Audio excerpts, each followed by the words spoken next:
नमस्कार विद्यार्थ्यांनो, मी अण्णा वैद्य, श्रीमती नरसम्मा कला वाणिज्य विज्ञान महाविद्यालय किरणनगर अमरावती, बी ए भाग 2 सत्र 4 सिलेबस जो काही आहे या बी ए भाग 2च्या सत्र 4 मधला विद्यार्थ्यांनो, या सिलेबसच्या अनुषंगाने 2 पुस्तकं आपल्याला मराठी साहित्य या विषयाअंतर्गत अभ्यास करायची आहे. सत्र 4 साठी आठवणींचे पक्षी प्र. इ. सोनकांबळे यांचं हे स्वकथन आणि लीळाचरित्रातील निवडक कथा राजेंद्र राऊत यांचं संपादित पुस्तक, असे हे 2 पुस्तक आपल्याला अभ्यास करायचा आहे सेमिस्टर 4 साठी. आता विद्यार्थ्यांना आपल्याला माहीत आहे की मागच्या सेमिस्टर 3 पर्यंत आपण वेगवेगळे वाङ्मय प्रकार अभ्यासले. पहिल्यांदा आपण तहान कादंबरी अभ्यासली. कादंबरी म्हणजे काय आपण समजून घेतलं. अर्वाचीन मराठी कविता अंतर्गत कविता म्हणजे काय, कवितेची काय व्याख्या आहे, आणि वेगवेगळ्या 14 कवींच्या 3-3 कविता आपण अभ्यास केला. सेमिस्टर 3 मध्ये आपण 10 कथा अभ्यासल्या. कथा म्हणजे काय त्याचा आपण अभ्यास केला, आणि संत तुकारामाचे 50 अभंग असा एवढा पोर्शन आपण याआधी पाहिला. म्हणजे आपण कथा पाहिल्या, कविता पाहिल्या, नाटक पाहिला, आई रिटायर्ड होते म्हणून, आणि कादंबरी पाहिली. असे 4 वाङ्मय प्रकार आपण अभ्यासले. आपण ते समजून घेतले. या प्रत्येक वाङ्मय प्रकाराचं स्वतंत्र असं वैशिष्ट्य आहे. त्या वैशिष्ट्याच्या अनुषंगाने ती कलाकृती आपण चांगला इत्तमभूत पद्धतीने तिचा परिचय करून घेतला, समजून घेतली, आणि त्यावर आधारित जे काही परीक्षा झाली त्यामध्ये आपण त्यावर आधारित आलेल्या प्रश्नांची उत्तरंसुद्धा लिहिली. मित्रांनो, सत्र 4 हे जे आहे तुमचं, हे थोडासा वेगळ्या प्रकारचा वाङ्मय प्रकार यावेळेस तुम्हाला अभ्यासायचा आहे. तुमचं वय लक्षात घेता तुम्हाला कुठल्या पद्धतीनं तुमच्यासमोर काय ठेवायचं याचा सारासार विचार अभ्यास मंडळ करते आहे. आणि अमरावती विद्यापीठाच्या मराठी अभ्यास मंडळमध्ये जे लोक समाविष्ट आहे, या तज्ज्ञ लोकांनी आठवणींचे पक्षी हे आंबेडकरी स्वकथन आपल्या या अभ्यासक्रमात नेमलं आहे. विद्यार्थ्यांनो, पहिल्यांदा आपण एक समजून घेऊया की जसं कादंबरी म्हणजे काय आपण समजून गेलं, कथा म्हणजे काय आपण समजून घेतलं होतं, कविता म्हणजे काय याची व्याख्या वगैरे आपण पाहिली होती. आता आपल्याला जे पुस्तक नेमल्या गेलेलं आहे ते आहे आठवणींचे पक्षी. आता हा जो प्रकार आहे हा वाङ्मय प्रकार म्हणजे चरित्र ज्याला म्हणतो आपण, किंवा स्वकथन म्हणू आपण त्याला, किंवा त्याला आत्मचरित्र म्हणू. 3 गोष्टी आहे मित्रांनो. जसं लीळाचरित्र आपण याआधी त्याचे वेळोवेळी उल्लेख केले आहे. पहिल्यांदा आपण चरित्र म्हणजे काय हे समजून घेऊ. तर चरित्र म्हणजे सरळ सरळ एखाद्या व्यक्तिमत्वाने किंवा एखाद्या पॉप्युलर अशा व्यक्तिमत्वाने त्याच्या आयुष्यात ते जो जगला, त्याचं जगणं संपलं, तो पासआउट झाला, या जगातून निघून गेला, परंतु त्याचं जे काम आहे ते जर समाजाच्या हिताचं असेल तर अशा पासआउट झालेल्या विभूतीचं, महात्म्याचं, एका समाजसुधारकाचं, तो निघून गेल्यानंतर या जगातून त्याचे अनुयायी म्हणा किंवा अन्य कोणी व्यक्ती त्याचं सगळं आयुष्य जर लिहून काढत असेल तर त्याला म्हणतात चरित्र. उदाहरणार्थ बाबासाहेब आंबेडकर या जगातून निघून गेले, आणि धनंजय कीर नावाच्या कोकणातल्या एका माणसाने बाबासाहेबाचं संपूर्ण चरित्र लिहून काढलं, याला म्हणतात चरित्र. म्हणजे चरित्र लेखक वेगळा असतो, चरित्र ज्याचं असते तो वेगळा असतो. धनंजय कीर वेगळा, बाबासाहेब आंबेडकर वेगळे. हा झाला चरित्र प्रकार. जसं चक्रधरांचं चरित्र माहीमभट नावाच्या त्यांच्या शिष्यानं लिहिलं. असे अनेक उदाहरणं तुम्हाला देते आहेत की ज्यांचे चरित्र लिहिले गेले. चरित्रात एक असते मित्रांनो, तो जो वर्णन केलेला व्यक्ती असतो तो अलौकिक असतो, प्रचंड वेगळा असतो, त्याचं कार्य मोठं असते. ठीक आहे.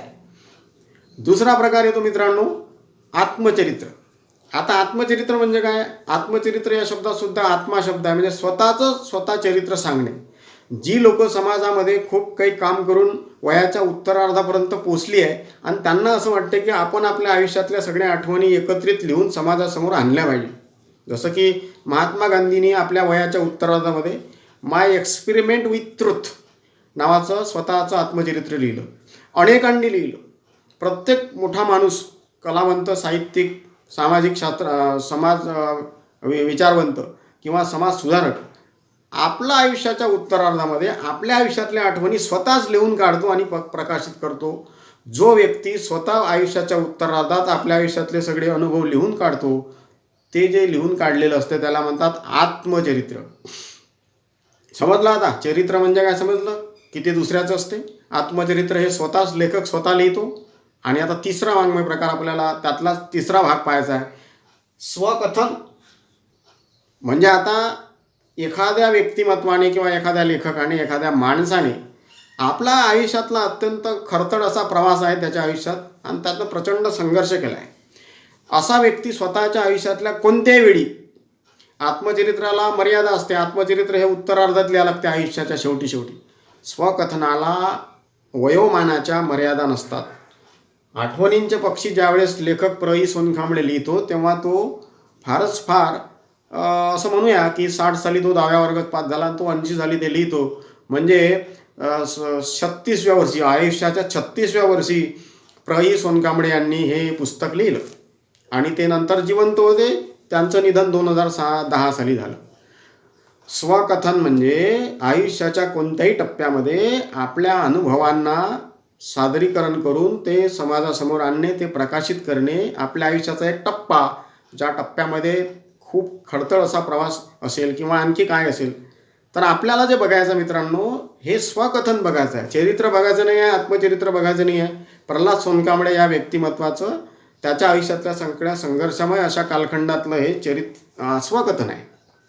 ठीक आहे, लक्षात आलं आपल्या? स्वकथन म्हणजे काय? तर कुठल्याही व्यक्तिमत्वाने आपला संघर्षमय आयुष्यातल्या प्रवासात एखाद्या विशिष्ट वळणावर थांबून आपल्या आयुष्याच्या पाठीमागं काय काय घडलं ते सलग पद्धतीनं मांडणे, त्याला म्हणतात स्वकथन. स्वकथन, चरित्र, आत्मचरित्र यामध्ये मित्रांनो एक महत्त्वाचा विशेष हा असतो की यात वर्णन केला शब्द हा ओरिजिनल असतो. ते त्याच्या आयुष्यात खरोखर घडलेलं असते. तहान कादंबरीत जशा पद्धतीनं बबन किंवा राघोजी हे काही घडलं नाही आहे, काल्पनिक आहे. आई रिटायर्ड होते नावाच्या नाटकात जशा पद्धतीनं जे वर्णन केलेलं आहे ते घडलेलं नाही आहे. तर चरित्र, आत्मचरित्र आणि स्वकथन या तीनही वाङ्मय प्रकारामधला शब्द आणि शब्द ॲक्च्युअलमध्ये, वास्तव परिस्थितीमध्ये घडलेलं आहे. ते सत्य घटनेवर आधारित असते. ते त्यातला कोणताच प्रकार हा खोटा नाटा नसतो. ठीक आहे.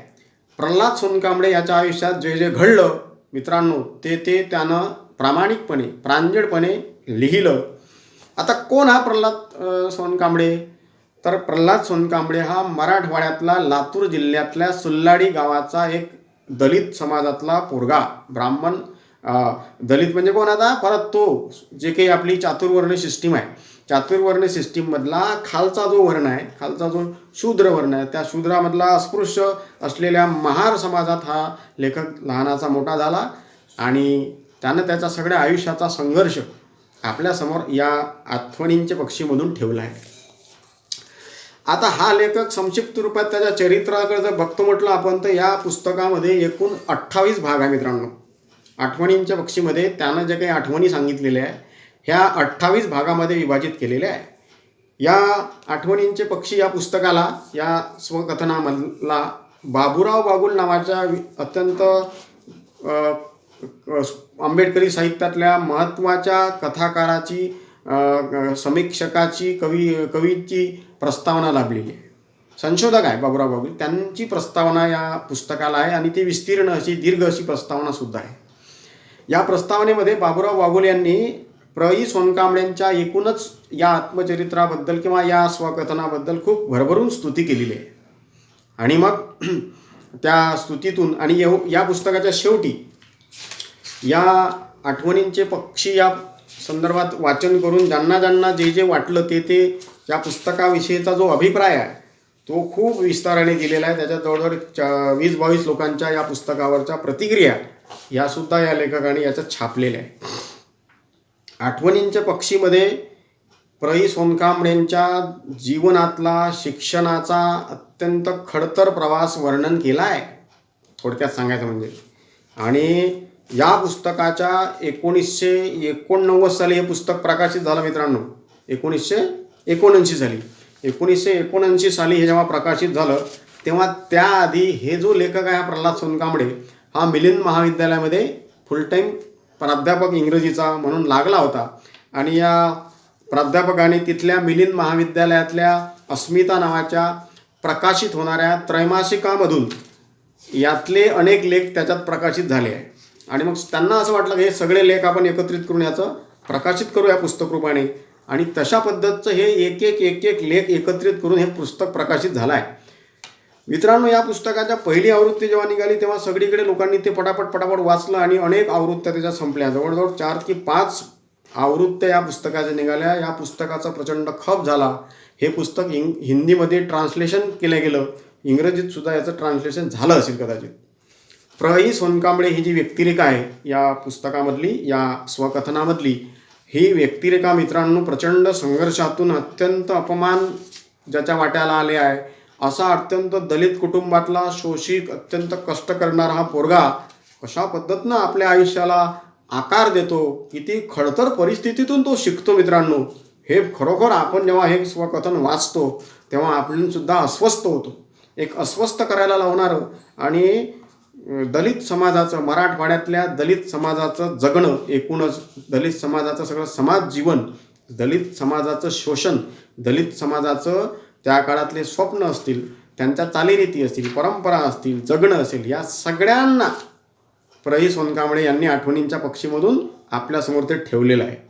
मनोगतामध्ये या लेखकाने कसा काय मी या पुस्तकाकडे वळलो आणि माझ्या वाट्याला कुठल्या कुठल्या चांगल्या माणसांनी मला मोटिवेट केलं त्याचा उल्लेख आलेला आहे. मना वानखेडेंचा उल्लेख आलेला आहे की त्यांनी मला हे कसं मिलिंद महाविद्यालयात आल्यानंतर मला कसं लिहिण्यासाठी प्रेरित केलं ते सुद्धा त्यानं विस्ताराने वर्णन केलेलं आहे. पुढे ज्या बाबुराव बागुलांची जी प्रस्तावना या स्वकथनाला आहे, त्यांनी तर प्र. सोनकांबळेंची एवढी भरभरून स्तुती केली आहे. आणि एकूणच काय तर मराठवाड्यातल्या दलित जीवनाचे हे भीषण चित्रण आहे अशा पद्धतीनं वर्णन केलेलं आहे. मराठवाड्यामध्ये जी सरंजामशाही आहे, जी सवर्णीयांची मक्तेदारी आहे, त्या मक्तेदारीला या लेखकानं उघड केलं आहे असंही तो म्हणतो. आणि मराठवाड्याचा जो विकास झाला नाही त्याला कारणीभूत ती सरंजामशाही आहे. सत्ताधारी जो या मराठवाड्यातला जो वर्ग आहे त्यांनी मराठवाड्याचा विकास होऊ दिला नाही असंही आरोप एक प्रकारचे बाबुराव बागुलांनी या पुस्तकातून प्रस्तावनेच्या माध्यमातून केले आहे. मिलिंद महाविद्यालय जे औरंगाबादला बाबासाहेबाच्या प्रेरणेतून उभं झालं आहे, या मिलिंद महाविद्यालयाचं जे कॉन्ट्रीब्युशन आहे, योगदान आहे, या मिलिंद महाविद्यालयातच हा प्र. सोनकांबळे M.A. इंग्लिश झाला आणि तिथेच नोकरीवर तो लागतो. तर मिलिंद महाविद्यालयाचं काय कर्तृत्व एकूण समाजामध्ये आज आहे याहीबद्दलचा उल्लेख या प्रस्तावनेत आलेला आहे.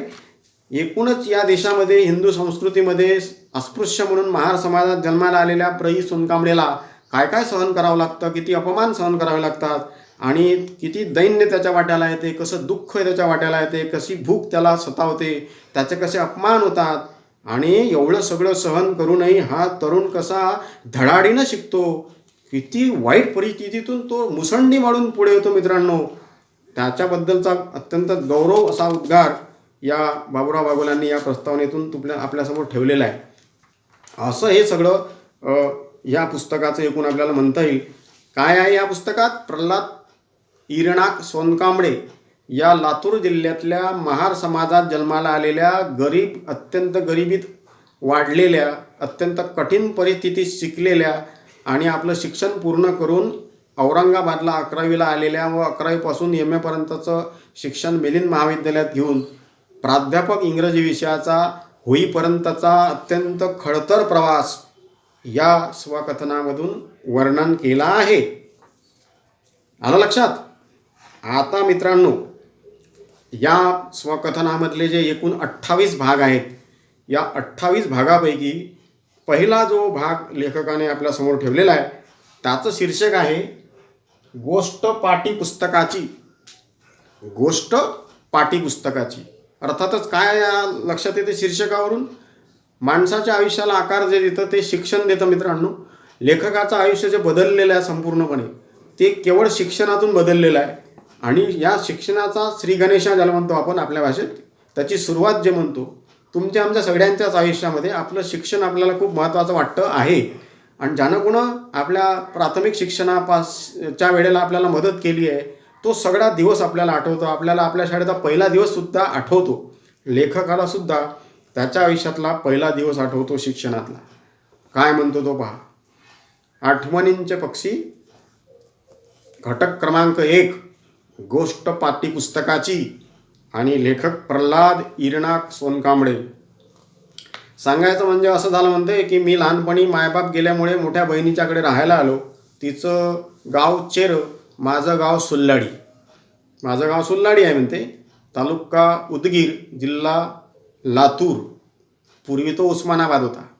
आता माझ्या बहिणीचं गाव कोणतं? तिचं लग्न झालं आहे आणि तिचं गाव चेर, तालुका अहमदपूर, जिल्हा लातूर. हे दोन्ही गावं लातूर जिल्ह्यात आहे. मराठवाडाचा जो प्रांत आहे आपल्या महाराष्ट्राच्या नकाशामध्ये जर आपण बघितलं मित्रांनो, तर कोपऱ्यावर तिकडे कर्नाटकाच्या बॉर्डरला असलेला हा जिल्हा आहे. आणि मग म्हणते मी माझ्या बहिणीच्या घरी शिकायला आलो. आमचं दोघांचं जे नातं होतं, माझा बाप म्हणते खूप लवकर वारला, तो मी बघितला सुद्धा नाही. माझी आई तेवढी मला आठवते, ती पण वारली. दोघंही आई वडील गमावलेला, निसर्गाने आई वडिलांचं छत्र हरवून घेतलेला हा पोरगा पहिल्या वर्गाच्यासाठी असं म्हणूया की याची जी बहीण आहे, त्याची मोठी बहीण आहे सखू नावाची, ती चेरं गावात राहते. ती गरीबच आहे, तिचं दुनियाभराची गरीब आहे तिच्या घरी. ती याला घेऊन येते सुल्लाडी गावातून आपल्या घरी आणते, आपल्या गावात आणते. तिच्या गावात सरकारी शाळा आहे. चेरं गावात 600 लोकवस्ती, 600 घरं असलेलं मोठं गाव आहे. थोडंसं 4थ्या वर्गापर्यंत या गावात शाळा आहे मित्रांनो. आणि ही बहीण त्याला आपल्या घरी आणते, त्याला त्याची ॲडमिशन करून देते गावातल्या शाळेमध्ये. पहा, मला बहिणीनं गावातल्या मंगळवारच्या बाजारातून एक पाटी व चाराण्याचं उजळणीचं पुस्तक आणलं. जुना काळ आहे, हा काळ असेल 1950च्या आसपासमधला, 51 सालची गोष्ट असेल कदाचित. कारण का लेखक 1960 साली 10वा वर्ग पास झाला. तर अर्थात हे 1951 सालचं वर्णन आहे, 70 वर्षापूर्वीचं वर्णन आहे. चाराण्याची म्हणते पाटी आणि उजळणीचं पुस्तक म्हणते अंकलपी आणली आणि माझी शाळा सुरू झाली. मंगळवारचा बाजार असते म्हणजे माझ्या गावातल्या बाजारातून पाठ्यपुस्तक तिनं आणलं, याला दिलं आणि याची ॲडमिशन झाली. आणि मग काय झालं म्हणते, आम्ही गेलो शाळेत. माझ्यासोबत माझा रामा नावाचा चुलत भावाचं पोरगं, म्हणजे चुलत भाऊच होता त्याचा तो रामा. आणि हे दोघं जण शाळेत जातात मस्तपैकी. शाळेत येता येता त्या कोमट्याच्या घराजवळ ठोकर लागते या लेखकाला, प्रल्हादला. या ठोकरीमुळे हा पडतो. तर काय होते, तर हे जे रामा जो पोरगा असतो याची पाटी दप्तर असते, त्याच्या पाटी दप्तरावर पाय पडतो. रामाची पाटी फुटते, लेखकाची पाटी नाही फुटत. रामाची जशी पाटी फुटते तसा रामा बोंबलते. त्यानं बोंबलल्याबरोबर रामाची माय येते आणि प्रल्हाद जवळची पाटी पुस्तक हिसकते. ते तुझ्या ज्यानं पडला ना म्हणते. बरं. आणि मग त्याच्यापाठची पाटी हिसकल्यामुळे हा जो आहे प्रल्हाद हा घरी जाते. आता तोही रडते बिचारा. मग तो सगळं सांगते आपल्या बहिणीजवळ. आणि जो काही त्या बहिणीला राग येते, लेखकाची ही जी बहीण आहे सकू नावाची, हिच्या घरात दुनियाभराचं दारिद्र्य आहे. तिनं कसं तरी याला शिक्षण शिकवण्यासाठी इथं आणलं आणि ह्यानं असं पाट्या फोडणं जर चालू केलं तर तिला काय वैताग येणार नाही मित्रांनो. पहा काय म्हणते ती याला, निपुरड्या भाळ्या, मायबाप गिळलास, आता मला गिळते गिळाया बसलास, शिव्या देते ते. तिचा वैताग आहे त्याच्यापाठी. तुला पाठी घेऊन गेली म्हणते आणि हे याच्यासाठी काय. बरं त्याचा बखोटा पकडते ते भावाचं आणि त्या रामाच्या घरी घेऊन जाते. काय झालं कसं झालं सगळं विचारते. तिच्याशी भांडण करते ते. तिची जाऊ असते ते अक्काची. अक्का म्हणते लेखक तिला, आपल्या बहिणीची ती जाऊ आहे आणि रामाची पाठी फुटली तर मग याची पाठी घेत असते. खूप वाद होतो, भांडण होते, पण ती काही पाठी वापस देत नाही मित्रांनो. हा जो प्रसंग आहे लेखकाचा तो कासावीस होतो बिचारा. त्याची पाठी असते ते फुटली असते, रामाची पाठी याच्याच्यानं, पण ते हिसकवल्या जाते. आणि लेखकाला तो दिवस आठवते की आपली पाठी फुटली आणि मग आपली बहीण कशी आपल्या बाजूनं भांडली बा त्या तिच्या जाऊसोबत, हे वर्णन करतो तो. आणि मग पुढे हे सांगतो की हा जो कोणी रामा होता आणि ही जी कोणी भांडखोर त्याची आई होती, यांचं मग आम्ही कसं पुढं चांगलं केलं, असं हे पहिल्या पाठातलं वर्णन आहे. या पहिल्या भागामध्ये लेखकाच्या गाव जन्माचा उल्लेख येतो. गाव लेखकाचं सुल्लाडी, तालुका उदगीर, जिल्हा लातूर. लेखक ज्या गावात लहानाचा मोठा झाला, 6 वर्षापर्यंत लेखक त्याच्याच गावात होता. त्याची माय लेखकाची आई 6व्या वर्षाचा तो असताना वारली. लेखकाचा बाप जन्मताच त्यांना बघितला सुद्धा नाही. आणि हा बिनबापाचा बिन आईचा पोरगा, याची जी सख्खी बहीण आहे सकू नावाची, चिरं या गावात तिचं सासर आहे. या चिरं गावात ती गरीबच आहे दुनियाभराची. आणि महार समाजाचे हे सगळे लोक ती बिचारी त्याला घेऊन येते. शिक्षणाची त्याची सुरुवात तर होते, पण सुरुवातीलाच मात्र पाटी फुटण्याचा प्रसंग असल्याने लेखकाच्या जवळची पाटी हिसकल्या जाते. असा तो भावूक होऊन वर्णन करणारा पहिला प्रसंग आहे. या पुस्तकामधला दुसरा प्रसंग पहा मित्रांनो, त्याचं शीर्षक आहे ते असे दिवस. ते असे दिवस किंवा असे ते दिवस. काय काय माझ्या आयुष्यात घडलं म्हणते बाबा, असं तो बिचारा आपल्याला अगदी त्याच्या साध्या सोप्या भाषेमध्ये अत्यंत गावंढळ शब्द म्हणूया आपण, गावातले खेड्यापाड्यातले बोली भाषेतले मराठवाड्या बोलीतल्या शब्दात ते तो सगळं सांगतो. झालं म्हणते मग तिकडे जेव्हा मी सुरलाडीला होतो तिकडून मग मी इकडे आलो आणि मग इकडे आल्यानंतर माझ्या या शिक्षणाची सुरुवात माझ्या या बहिणीनं मोठा परिश्रम घेऊन सुरू केलं. आणि मग इकडे सुद्धा म्हणते थोडंसं तिकडल्या सुरलाडीपेक्षा इकडल्या गावातमध्ये सुद्धा गावागावांमध्ये महार समाजाच्या लोकांना बेकार पद्धतीनं वागवलं जातं आणि बोलीभाषेमध्ये अत्यंत घाण शिव्या महार समाजाच्या लोकांना ही सवर्णीय मंडळी देतात. आणि कसं तरी मी हे सगळं पाहत होतो म्हणते. पण हा जो माझ्या वाट्याला जो अपमान आला तो मी अस्पृश्य म्हणून जन्माला आलो म्हणून आला, असंही तो सुरुवातीच्या 1-2 पॅरेग्राफमध्ये सांगतो. अक्काच्या गावात जी काही सरकारी शाळा होती म्हणते तिथं मग मी शाळेत जायला लागलो. आणि मग शाळेत गेल्यानंतर मग मध्ये जेव्हा सुट्टी असायची तेव्हा पहिल्याच वर्गात येतो. आणि मग तो काय करतो बा, अक्काच्या गावी सरकारी शाळा असल्यामुळे मी साऱ्यांचं बघून मलाही शाळेत तिनं घातलं व मी शाळेत बरोबर शिकू लागलो. शाळा नसली की मी शेंगा काढायला जायचो, भुईमुगाच्या कापूस वेचायला जायचो. शेंगाचं गाठ व कापसाचं काम फार मन लावून मी करत असे, कारण का मला त्या मोबदल्यामध्ये शेंगा मिळायच्या व कापूस बघूनसुद्धा मला लई चांगल्या पद्धतीनं पांढरा फटक असा कापूस वेचण्याचा मला आनंद होता. आणि मग कापूस वेचता शेंगा वेचता माझ्या पॅन्टच्या खिशामध्ये मी तुरीच्या शेंगासुद्धा कोंबत असे म्हणते. आणि मग सगळं संपल्यानंतर त्या शेंगांची सुद्धा वाटणी केली जात होती. लहानपणापासून लेखक त्याच्या बहिणीसोबत शेतीवाडीतल्या कामाला जातो, कष्ट करतो, मेहनत करतो, हे त्याचं वर्णन आहे. पुढे मग कधी म्हणते मी निंदायला सुद्धा जातो, निंदन खुरपण करतो. निंदताना लय करून जे काही माणसांना मजुरी मिळते ते तेवढी मजुरी मला मिळत नाही, पण मला त्या निंदाला जाण्यासाठी मला माझी बहीण प्रवृत्त करते आणि मी आग्रहानं जातो. आणि कधी पुंजाने उचलायला सुद्धा जातो, असं सगळं ते वर्णन आहे. खूप पाऊस यायचा म्हणते. मग पावसाळ्यामध्ये आम्ही ओले चिंब व्हायचो. मग ओले झाल्यानंतर ते निंदन चालायचं नाही शेतामध्ये, मग वापस यायचो. मग वापस येताना मग तसा रिकामा येत नाही तो. मग एखाद्या शेतामधले जे कुंपण असायचं कुपाट्याच्या काट्याबिट्या ते आणायचो म्हणते मी घरी हिंडण्यासाठी. पहिल्या वर्गात आहे तो, वय वर्ष 6 आहे त्याचं, प्रल्हादचं. आणि त्याच्यावर पहा कशा पद्धतीनं लहानपणापासून काम करण्याची वेळ आली. घरी दुनियाभराचं दारिद्र्य आहे, खायला काही नाही तिच्या बहिणीच्या घरी. कष्ट करशील तरच खाशील भाऊ, अशा पद्धतीनं त्याला बजावून सांगितलं गेलं आहे. कष्ट पहिल्या. आणि मग काय तर सगळं तो करतो आणि मग घरी येतो आणि सगळं त्याचं चालू असते. जेव्हा केव्हा म्हणते मी निंदन करायला शेतात जात होतो, तर निंदता जर माझी पात मागं राहिली तर मग गावातल्या बाया माझ्या पातीचं निंदन करायच्या, मला पुढं आणायच्या. आणि बायका ज्या या गावातल्या या लेखकाकडे अत्यंत चांगल्या पद्धतीनं वागवतात, त्याला सोबत ठेवतात. काय म्हणतात त्या, की चांगला आहे माय, वनवासी आहे माय, परदेशी आहे माय, याला आई वडील नाही माय, अशा पद्धतीनं करतात. ज्वारीचा हंगाम आहे. लातूर जिल्हा हा ज्वारीसाठी प्रसिद्ध जिल्हा आहे.